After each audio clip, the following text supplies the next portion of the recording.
mention a little history of the organization that I'm with, which is AFSCME, American Federation of State, County, and Municipal Employees, and my drivers union. So, Dr. King in 1968 was down in Memphis, Tennessee, supporting sanitation workers, 1,300 sanitation workers who were actually a part of AFSCME. And so he was there supporting them, helping them to earn a better way of living, working conditions, and better wages.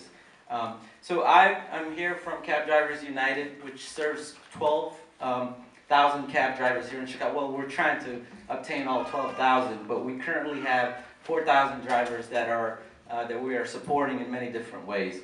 Some of the issues that we've been working on with the city, one was these taxi reforms that Mayor Emanuel instituted a few years ago that were costing our drivers thousands of dollars on an annual basis. Another issue that we worked on was this place called 400 West Superior, which is a special court for cab drivers, again costing drivers thousands of dollars. And then finally, there's another issue that we've been tackling. It's called Uber rideshare. I don't know if you guys are familiar with it. Yes, yes. So it allows unlicensed people to do the jobs that many of our members, cab drivers, do, who went to special training, went to school for 2 weeks, have worked very hard to support their families, but a lot of these drivers are not licensed. And so that's an issue that we're fighting for right now. For a long time, drivers in Chicago have not been successful in tackling a lot of problems. But since we partnered with AFSCME, we've gotten a raise in status, and people are starting to listen to us. And one thing that was just recently passed last month with the help of Alderman Loreno and other aldermen are the Taxi Cab Reform Act of 2014.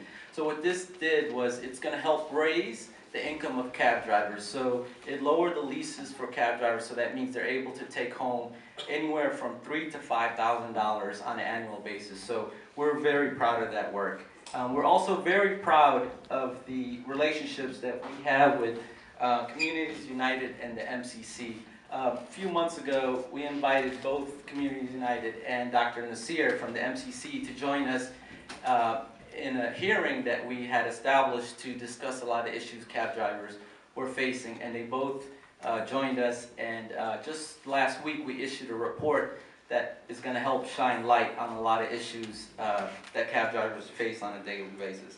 As we have learned the work that you guys are doing, the MCC, Communities United, and other organizations here, we're very honored to learn about these organizations, and hopefully in the future, we're able to work together to solve a lot of the issues. As Dr. Martin Luther King said, an injustice anywhere is a threat to justice everywhere. And so as we work together to help people that are in need, I think it's very important that we stay united and work together. Just a couple of things that we will be working on in the future. One was just last week, one of our brothers, he's from Nigeria, was murdered in a robbery, and so we will be collecting funds. We're currently running a fundraiser to help support his wife and a child that he left behind. We're going to be advocating for higher standards for public service and safety for rideshare programs.